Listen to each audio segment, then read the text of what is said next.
Has special ed inclusion backfired?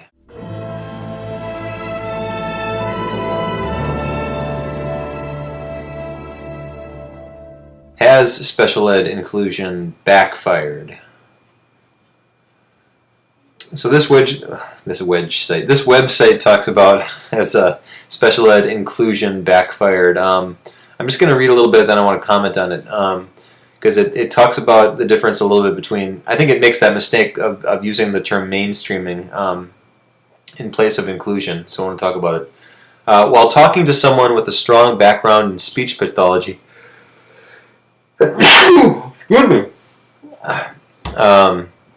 And literacy recently, I learned of an interesting theory. Inclusion for special education students, this educator said, has backfired. Now, she didn't necessarily mean that special education students should be quarantined from their peers or that the inclusion movement didn't have good intentions, just that there have been some unexpected consequences since we've moved toward inclusion. One of the biggest unforeseen effects is that students with special needs who spend the majority of their time in a general education classroom, over half of the 6 million U.S. students with disabilities, are spending hours every day with a teacher who likely knows little about how best to teach them. Special ed students might be mainstreamed with their peers now, but whether they're getting a better or even equivalent education than before isn't clear. So they're just kind of assuming that kids who are included are just being mainstreamed without the support network in place, without inclusive practices being put into place, which that bothers me. I don't know if that's true or not. Are half of the 6 million students with disabilities just being mainstreamed, being dumped into general ed classrooms with little support or supervision from special ed professionals? That's not clear. I'm not sure if this article is saying that, but we'll go on. While others might not go so far as to say the whole model has backfired, many experts are concerned. In fact, while doing research for a recent article about emergency certification programs for special education teachers, I found myself having the same conversation with expert after expert. Yes, these emergency certification programs were of serious concern to them, but of equal or greater concern to them was how few general education teachers are prepared to work with the special education students. Here, again, they're not using person first really language. Students in special education they'll inevitably have in their classrooms. The Individuals with Disabilities Education Act idea of 1990, which has been as the Education for All Handicapped Children Act of 1975, mandates that students must be educated in the least restrictive environment, meaning special education students, again, not person first, but must spend as much time as possible in a general education classroom unless the nature of severity of the disability is such that education in regular classes with the use of supplementary aids and services cannot be achieved satisfactorily.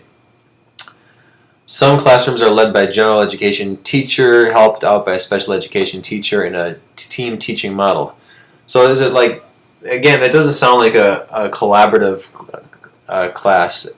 It's led by a general education teacher, helped out by the special education teacher. Is it not a collaborative process, like a symbiotic type of relationship? In other cases, however, students with special needs receive instruction from specialists only a few hours a day or a week in pull-out sessions. That is, many special education students spend the bulk of their day being taught primarily by general education teachers. Yet a typical general education teacher in training only takes 1 or 2 courses about special education. He or she gets a brief introduction to the subject, which might cover how to recognize various disabilities and how special education works, but doesn't receive in-depth training.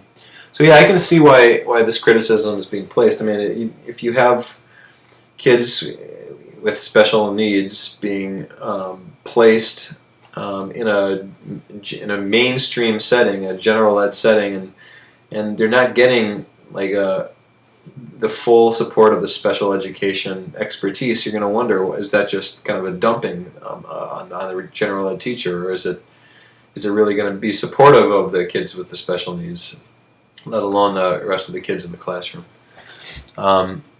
According to a study released last year by the U.S. Government Accountability Office, 27% of programs that prepare elementary teachers and 33% of those that prepare secondary teachers don't require a course exclusively focused on students with disabilities.